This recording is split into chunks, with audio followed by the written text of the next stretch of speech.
리플 투자자분들 정말 오랜 시간 기다리셨을 겁니다. 그동안 XRP는 비트코인의 강한 상승 흐름에 눌려서 상대적으로 조용한 시간을 보내왔습니다. 하지만 최근 들어 상황이 조금씩 달라지고 있죠. 그동안 숨을 죽이고 있던 리플이 강력한 기술적 돌파 신호를 만들어내면서 새로운 상승 흐름의 시작을 알리고 있기 때문입니다. 이번 움직임은 단순한 가격 반등으로만 보기에는 여러 신호들이 동시에 나타나고 있습니다. 기관 자금이 꾸준히 유입이 되고 있고 시장에 돌아다니고 있는 유통 물량은 줄어들면서 공급이 안정되는 현상까지 함께 나타나고 있습니다. 그래서 오늘 리플 현물 ETF가 만들어낸 시장의 변화, 그리고 기술적으로 거론되고 있는 1.95달러 목표 구간까지 차근차근 살펴보도록 하겠습니다. 채널 고정.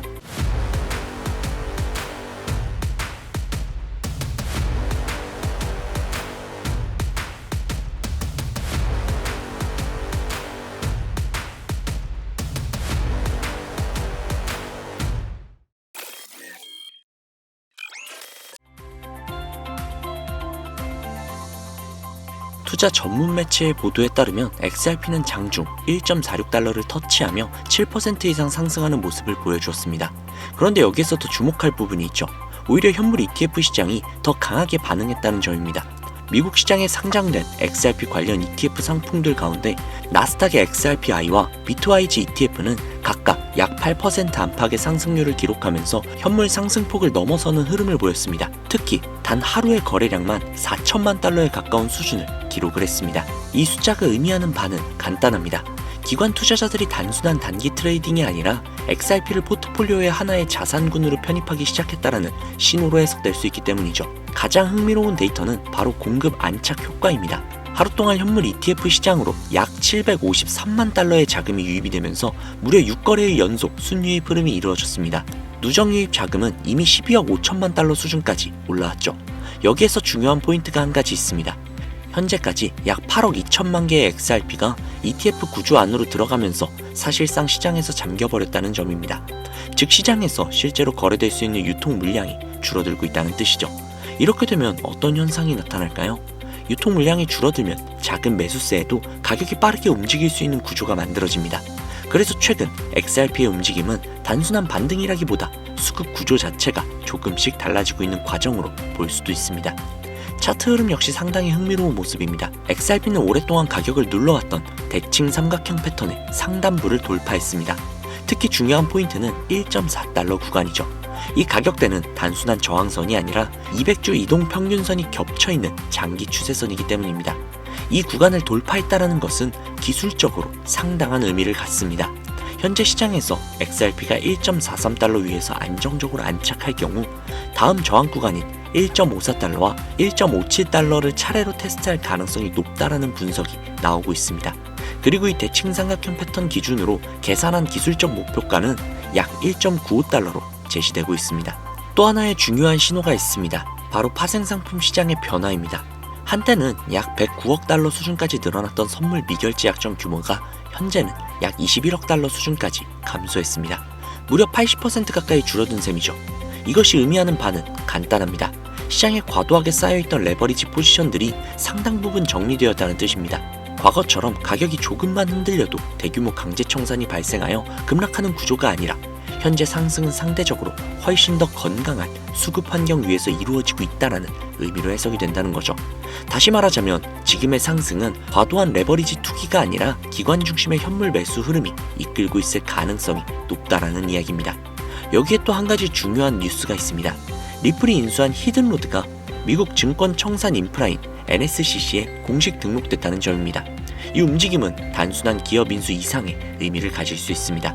왜냐하면 이것은 리플이 기관 금융 네트워크 안에서 결제와 청산을 연결하는 브릿지 통화 역할로 자리 잡을 가능성을 보여주고 있는 신호이기 때문이죠. 즉 XRP가 단순한 암호화폐를 넘어 전통 금융 인프라와 연결되는 자산으로 확장되고 있다라고 해석이 나오고 있습니다. 결국 지금 시장의 핵심 관전 포인트는 딱 한 가지죠. XRP가 1.43달러 지지선을 안정적으로 유지할 수 있느냐입니다. 만약 이 구간 위에서 흐름을 이어가게 된다면 기관 자금 유입과 공급 축소 효과가 맞물리면서 시장에서는 다음 목표 구간인 1.95달러 테스트 가능성을 계속해서 주목하게 될 것입니다. 지금 이 순간에도 전 세계 XRP 투자자들의 시선이 이 가격 구간에 집중되고 있습니다. 과연 리플이 기관 채택이라는 거대한 흐름을 타고 다시 한번 새로운 상승 국면을 열어갈 수 있을지 시장의 관심이 점점 더 뜨거워지고 있는 상황입니다. 물론 리플에게는 근본적인 문제가 한 가지 있는데요. 바로 3월에 있을 대규모 락업 해제 이슈입니다. 이 락업 해제가 뭔지는 다들 잘 알고 계실 거예요. 기업과 고래들에게 투자를 받은 대가로 준 물량들을 시장에 매도할 수 있게끔 풀어주는 걸 말하는데요.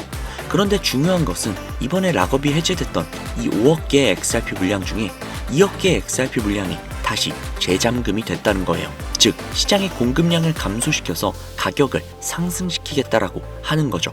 그리고 이것보다 더 중요한 게 있습니다. 단순히 XRP 얼마만큼의 물량이 시장에 풀리느냐, 이것보다도 풀린 물량 중에서 어느 정도가 다시 매도되냐, 이겁니다. 그동안 리플 XRP 차트를 보시면 알겠지만 락업 해제 물량 중 대규모 매도가 발생했을 때는 항상 큰 가격의 하락이 나왔습니다. 그리고 지금 리플 XRP에 투자하고 있는 VC들의 트랜잭션과 포트폴리오를 보셔도 아시겠지만 갤럭시 캐피탈, SBI 홀딩스, 블랙록, 소프트뱅크, 판테라 캐피탈 등등 여러 많은 기업들이 참여를 해왔습니다. 하지만 문제는 이 기업들 같은 경우 클래리티 법안이 지연이 되면서 시장 리스크 회피 차원에서 덤프 물량을 매도했고 그로 인해 가격 하락과 눌림이 발생을 했다는 겁니다. 그래서 홀더분들 입장에서는 락업 해제 물량 매도가 반복이 되면서 기관 자금 유출과 가격 하락이 이어졌기 때문에 어떻게 대응을 해야 할지 고민이 상당히 많으실 겁니다. 결론부터 말씀을 드리자면 리플 XRP는 조만간 큰 가격 상승과 반등이 나올 수밖에 없는 중요한 재단 일정과 온체인 데이터가 존재합니다. 그동안 덤프 물량 매도로 인해 가격 하락이 불가피했지만 이제는 매도 가능한 물량이 상당 부분 소화되면서 매도 압력이 크게 감소를 했습니다. 그리고 클래리티 법안 통과 가능성이 높아지면서 그동안 유출이 되었던 기관 자금이 조금씩 유입세로 전환이 되고 있습니다. 결정적으로 아직 매도가 되지 않은 대규모 XRP 물량이 재단의 락업 해제 일정에 맞춰 거래소로 이동을 하고 있습니다. 이걸 들으면 그럼 매도 물량이 늘어나서 악재 아닌가요? 라고 질문하실 수도 있습니다. 하지만 꼭 그렇지만은 않습니다. 기업과 고래들도 락업 해제 물량을 유리하게 매도하기 위해서는 큰 가격 상승과 반등을 반드시 만들어야 하기 때문이죠.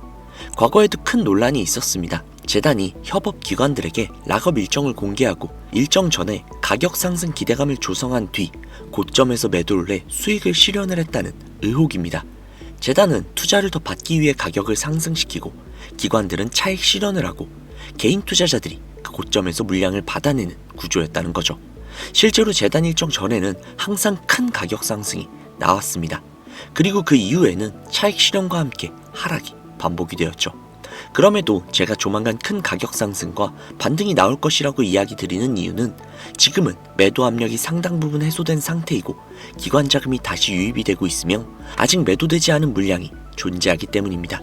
결국 기업과 고래들은 자신들의 물량을 유리하게 매도하기 위해서라도 상승 구간을 무조건 만들어낼 수밖에 없다는 것이죠. 하지만 여기에서는 반드시 기억해야 할 것이 있습니다. 가격 상승과 반등이 나올 때 반드시 고점에서 락업 일정 전에 매도해야 한다는 점이죠. 욕심 때문에 매도 타이밍을 놓치게 되면 또 한 번 대규모 락업 해제 물량으로 인해 큰 하락을 맞이할 수도 있습니다. 락업 해제는 원래 투자자 보호 목적이지만 정보를 모르는 개인 투자자들은 올라갈 때 매수를 하고 떨어질 때 매도를 하며 손해를 볼 수밖에 없는 그런 구조였습니다. 그래서 저는 리플 XRP 커뮤니티에서 초기부터 활동을 하며 재단 일정과 VC 트랜잭션, 포트폴리오들을 모조리 분석을 해왔습니다. 이 정보들을 통해 락업 해제 일정 전 가격 상승 구간에서 목표를 매도하고 락업 해제 이후 덤프 물량 소화가 된 후 재매수 타이밍을 공유를 해드리려고 합니다. 저도 영상에서 공유를 해드리고 싶지만 이 정보를 영상에서 공개해버렸다가 재단이나 기관 투자자들이 해당 내용을 알게 된다면 가격을 펌핑시키는 일정 자체를 변경해버릴 수가 있겠죠. 그렇게 되면 우리가 알고 있는 정보 자체가 오염이 되는 겁니다. 아예 모르면 몰랐지 잘못된 정보를 믿고 있다면 더 큰 손해를 볼 수 있는 불상사가 벌어질 수도 있으니 상단부에 제 개인 번호 남겨둘게요.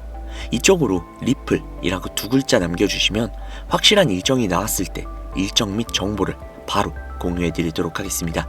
이런 막대한 정보를 제공을 해드리는데 솔직히 저도 그냥 드릴 수는 없겠죠. 물론 금전적인 요구는 절대 아니니까 걱정하지 마시고요. 간단하게 제 채널의 구독과 영상의 좋아요 그리고 댓글로 신청했습니다 라고 남겨주시면 제 구독자님이신 거 확인한 후 해당 정보 바로 보내드리도록 하겠습니다. 다시 한번 말씀드릴게요. 저는 해당 정보를 빌미로 멤버십 가입 유도나 금전적인 요구를 절대 하지 않습니다. 그러니까 걱정 안 하셔도 되세요. 그리고 간혹 제게 이런 질문을 하시는 분들도 계시는데요. 해당 락업 해제 관련 이슈로 그냥 리플에 투자를 했던 기업들이 거래소로 물량을 옮기는 걸 수도 있지 않느냐 라는 질문들을 주시는 분들이 계신데요. 몇 개의 기업만 물량을 옮긴다면 기업 사정에 의해서 그럴 수도 있겠죠. 하지만 제가 지금 보여드린 정보들은 XRP에 투자한 모든 기업들과 고래들이 하락 이후 또는 락업 해제 일정 전마다 거래소로 물량을 옮기는 타이밍과 패턴이 있습니다. 그렇기 때문에 결국 개인이 아니라 기업들이기 때문에 재단 일정대로 움직이고 있다는 것이죠. 즉 그 타이밍에 맞게 고점에서 매도, 수익 실현을 하셔야 한다는 겁니다. 자, 그러면 오늘 영상은 여기까지입니다. 개인은 기관과 고래들을 이길 수가 없습니다. 우리는 그들을 이용을 해서 수익을 가져가야만 합니다. 오늘도 고생 많으셨습니다. 다음 이 시간에 뵙도록 하겠습니다. 감사합니다.